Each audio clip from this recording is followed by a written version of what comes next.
Before this story begins, pause for just 1 second. If you enjoy slow, emotional stories that feel uncomfortably real, stories that don't rely on shock, but stay in your mind long after the video ends, then subscribe to the channel and turn on notifications. Because stories like this one don't just pass the time. They linger. They follow you into quiet moments.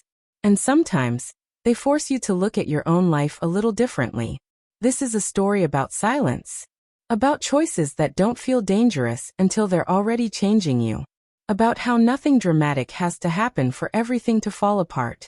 And it all begins with a message that didn't say anything at all. When everything started to unravel, Emily Carter wasn't in the middle of an argument. She wasn't crying. She wasn't running away from anyone. She wasn't even particularly upset. She was sitting in her car. Traffic on Interstate 5 moved at a pace that felt almost mocking. Not stopped. Not flowing. Just slow enough to test patience. Rows of cars stretched endlessly ahead of her. Red brake lights glowing through the thin veil of rain like a warning no one ever truly listens to. Emily's foot rested lightly on the brake. Her hands sat loosely on the steering wheel. Her eyes were fixed on a traffic light that had been red for so long it felt personal. Rain had only just begun to fall. Not the heavy kind. The soft, persistent drizzle that changes the mood of everything without announcing itself. The windshield wipers moved back and forth in a steady rhythm. Left. Right. Again and again. Almost soothing. Then her phone vibrated. Not a loud ring. Not an urgent alert. Just a soft buzz against the passenger seat. Emily glanced sideways without thinking. One notification. No emojis. No explanation. No greeting. Just her name.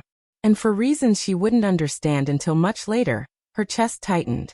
Her heartbeat stumbled. Not enough to scare her, but enough to be noticed. Her breathing shifted, shallow and quick for just a second. Nothing bad had happened. There was no accusation waiting behind the screen. No emergency. No confession. Still, something inside her changed. Not outside. Inside. The kind of shift you don't recognize in the moment. The kind that only makes sense when you look back and realize that was the first crack in something you thought was solid. The traffic light turned green. Cars around her began to move. Emily didn't. She stayed still for half a second too long, staring at her phone as if it might explain itself. It didn't. Emily Carter lived in a quiet suburb just outside Seattle. The kind of place where lawns were trimmed regularly. Where porch lights turned on at the same time every evening. Where neighbors waved politely but rarely stayed long enough to truly talk. It was safe. Predictable. Comfortable. She had been married to Daniel Carter for 9 years. They met in college. Young, hopeful, convinced that love was something you chose once and never had to question again. They studied together. Struggled together. Dreamed together. After graduation, they did everything the right way. Steady jobs. A rented apartment. Careful savings. Eventually, a modest house with a small backyard and a front porch they promised each other they'd use more often. For a long time, that felt like success. Daniel wasn't a bad husband. That was the hardest part. He was dependable. Kind in quiet ways. He remembered anniversaries. Fixed broken things around the house. Asked how her day had been. And actually listened. But somewhere along the years, something faded. Not suddenly. Not dramatically. Their conversations lost color. They talked about groceries. About bills. About schedules.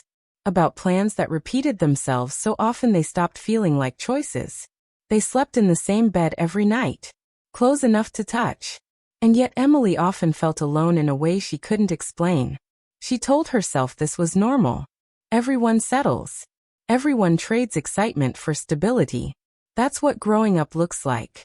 Isn't it? Emily worked downtown as a project coordinator at an architecture firm. Her days were full but structured. Meetings. Deadlines. Timelines carefully organized into neat blocks. She liked that. Structure kept her busy. And being busy left little room for questions she didn't want to answer. Then Michael Reynolds joined the firm. He didn't announce himself when he entered a room. Didn't dominate conversations. Didn't try to impress anyone. Instead, he listened. Really listened. In meetings where voices overlapped and opinions collided, Michael waited. And when he finally spoke, people leaned in, not because he demanded attention, but because his words felt thoughtful, deliberate. Emily first noticed him during a meeting that dragged on far past its scheduled end. Everyone was tired, restless, irritated. Michael made a simple observation. Not a joke. Not a complaint. Just something quietly honest that cut through the tension. The room relaxed. Emily smiled before she realized she was doing it. That smile stayed with her longer than it should have. At first, their interactions were brief. A greeting in the hallway. A shared comment about a project. A mutual acknowledgement of an approaching deadline. Nothing personal. Nothing inappropriate. And yet something about talking to Michael felt easy. He remembered small details. Noticed when Emily seemed overwhelmed. Offered help without making her feel incapable. When he thanked her, it felt genuine. Specific. Human. Emily told herself it was refreshing to feel seen. Weeks passed. The office adjusted to Michael's presence as if he'd always been there. Emily started arriving earlier. Staying later. She told herself it was dedication. One afternoon, both of them stood waiting for the printer when it jammed, again. Michael sighed quietly. This thing has a sixth sense, he said. It only breaks when you're already behind. Emily laughed. The sound surprised her. It felt real. That laugh followed her home that night. Gradually, their conversations deepened. Books they loved. Cities they missed. Dreams they once had but never quite chased. Michael mentioned his wife, Laura, who worked long shifts at a hospital. Emily talked about Daniel. About how long they'd been together. How stable life felt. Neither complained. They didn't have to. The pauses said enough. Emily felt something she hadn't felt in years. Anticipation. She noticed it on Sunday nights. When she thought about the week ahead. She noticed it when Michael's name appeared in her inbox. Her heart reacted before her mind could intervene. At home, Daniel sensed the shift without understanding it. Emily grew quieter. More distracted. He asked if she was stressed. She said work was busy. He suggested a weekend away. She smiled. And hated herself for the relief she felt when plans fell through. Michael struggled too.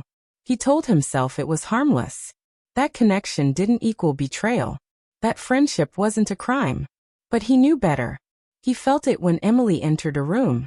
When something funny happened, and she was the first person he wanted to tell. He loved his wife. He believed that. And yet something inside him felt awake. Like a part of himself he'd forgotten still existed. The line was never crossed in obvious ways. No secret messages. No late-night texts. No hidden meetings. But emotional closeness doesn't need broken rules to become dangerous. It happened late one evening. A major deadline kept most of the team working long after sunset. By the time Emily shut down her computer, the office floor was nearly empty. Michael was still there. Rain tapped steadily against the windows, blurring the city lights outside. They talked. About pressure. About expectations. About how adulthood often meant burying feelings because there was no space for them. Then Emily said something she hadn't planned to say. Sometimes, she whispered, I feel like I'm living a life that looks right, but doesn't feel right. The words hung between them. Michael didn't rush to fill the silence. I know that feeling, he said quietly. They didn't touch. They didn't move closer. And yet the moment felt intimate in a way Emily couldn't explain. Michael stood first. It's late. We should go. She nodded. The elevator ride was silent. Heavy. In the lobby, they went separate ways. No goodbye stretched too long. That night Emily didn't sleep. She lay beside Daniel, listening to his steady breathing, staring at the ceiling. She hadn't done anything wrong. At least, not in a way anyone could point to. Still, she felt like she was carrying a secret. And secrets have weight.